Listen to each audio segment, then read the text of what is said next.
Horrorizados com a morte misteriosa do garoto que batalhou conosco, Max e eu corremos novamente para a floresta para acharmos Bianca de uma vez por todas e saímos logo dali. Uma lâmina passa pelos meus olhos e bate no solo, a qual ecoa ao som da batida.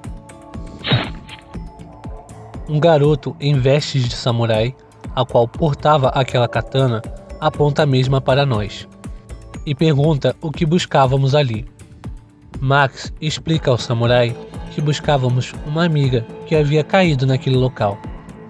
O samurai olha com serenidade, perguntando em seguida nossos nomes. Após respondermos sua pergunta, o mesmo pede para esperarmos ali e que voltaria logo. O samurai havia regressado para a cabana e perguntando a Bianca se conhecia os nomes ditos por nós, a mesma confirma e o samurai retorna para nos pedir que o acompanhasse até sua cabana e finalmente chegando, corremos felizes para abraçar Bianca, enfim aliviados ao saber que a mesma estava bem e se recuperando. Agradecemos ao samurai por cuidar dela e ele nos convida para passar a noite em sua casa e nos oferece alguns bolinhos de arroz. É chegada a noite, o samurai comenta que Bianca havia mencionado que estávamos atrás de um treinador de pallet chamado Ash. Confirmo que sim, e ele volta a falar que já batalhou uma vez com o mesmo. Bruno, o garoto que encontrou Bianca, caçou-a perguntando se ele se referia à vergonhosa luta de metapods que tiveram. E o samurai retruca, dizendo para ignorar o mau comportamento de seu irmão mais novo.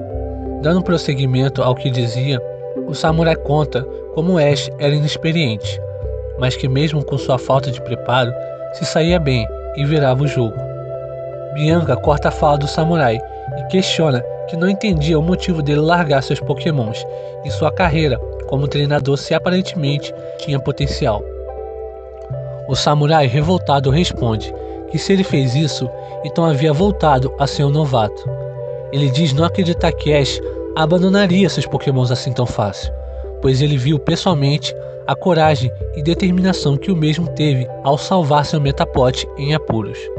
Que apesar dos perigos que colocavam sua própria vida em risco, ele não deixou o medo paralisá-lo novamente e buscou salvar seu amigo. Para o samurai, aquilo talvez fosse o que destacava. Era o que fazia com que Ash demonstrasse suas capacidades e sinergias com seus pokémons. Era como se ambos fossem escolhidos um para o outro, e termina sua fala olhando para Pikachu, que se aproximava dele. Ao amanhecer, enquanto eu e os demais ainda estávamos dormindo, o samurai levanta para treinar suas habilidades com a katana. Max e eu acordamos logo depois, e avisamos que iríamos passar no centro Pokémon para cuidar de Squirtle e Pikachu. Ao sairmos do local, o outro membro que acompanhava o garoto a qual havia batalhado comigo, invade o território do samurai, e ao tentar atacá-lo por trás, o samurai tenta cortá-lo, quase o acertando, e diz que apenas covardes atacavam seus oponentes daquela forma, e lança sua Butterfree. Na cabana, ambos, Bruno e Bianca, acordam assustados com os gritos e batidas do lado de fora. Bruno então pede que Bianca ficasse ali e pega sua rede. Indo checar o que estava acontecendo, ao abrir a porta, vê seu irmão levantado sobre o ar e Butterfree caída sobre o chão. O samurai grita pela pressão colocada sobre seu corpo. A energia do membro que estava o levitando o esmagava como se estivesse segurando um pequeno boneco em suas mãos. O samurai grita para que Bruno fizesse algo e Bruno, trêmulo, ficava sem reação. O homem dirigiu a palavra até Bruno, dizendo para entregar a garota que estava na cabana, que ele libertaria o samurai. O samurai diz para Bruno não ouvir ele. O homem amassava mais e mais o samurai, a ponto de amassar sua armadura. O samurai grita o nome de Bruno, e seu irmão caçula se prepara para pegar um de seus pokémons. Mas o homem puxa a bolsa de Bruno para longe dele, e Bruno fica sem escolhas, e acaba sendo capturado pela energia do homem, que diz que ele havia feito a escolha errada. Enquanto ambos estavam prestes a serem esmagados, Bianca grita: posição de ataque 490, alvo a oeste, lançar. Usando seu magma, um ataque é direcionado ao homem que capturou seus companheiros. Ao ser atacado, ambos se libertam e o fogo toma o local. Bianca e Magma ajudam seus aliados a se levantar. Bruno diz que havia dito para Bianca ficar na cabana.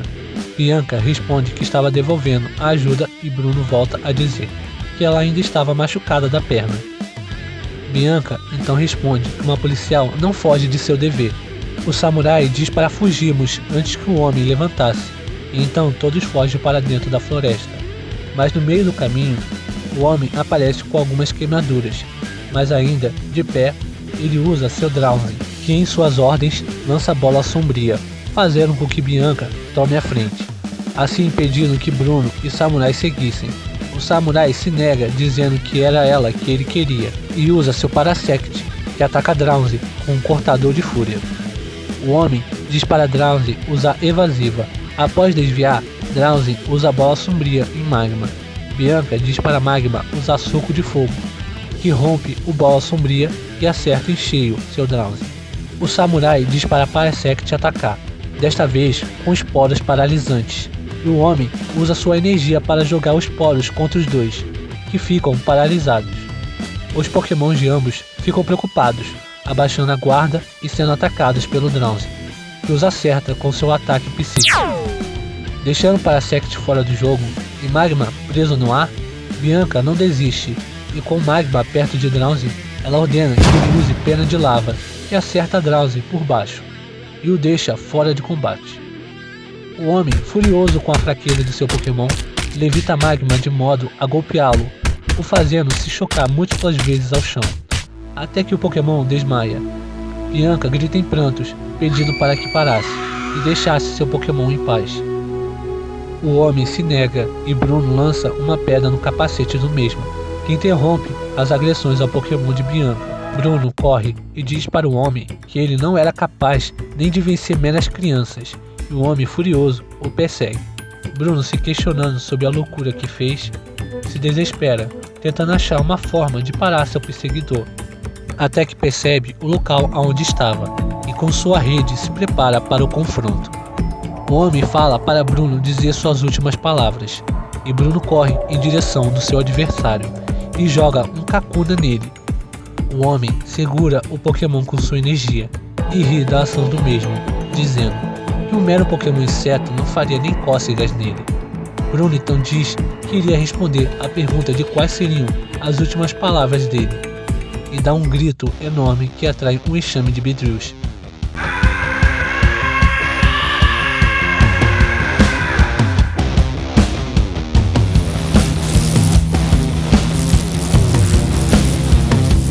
Que empalam um homem.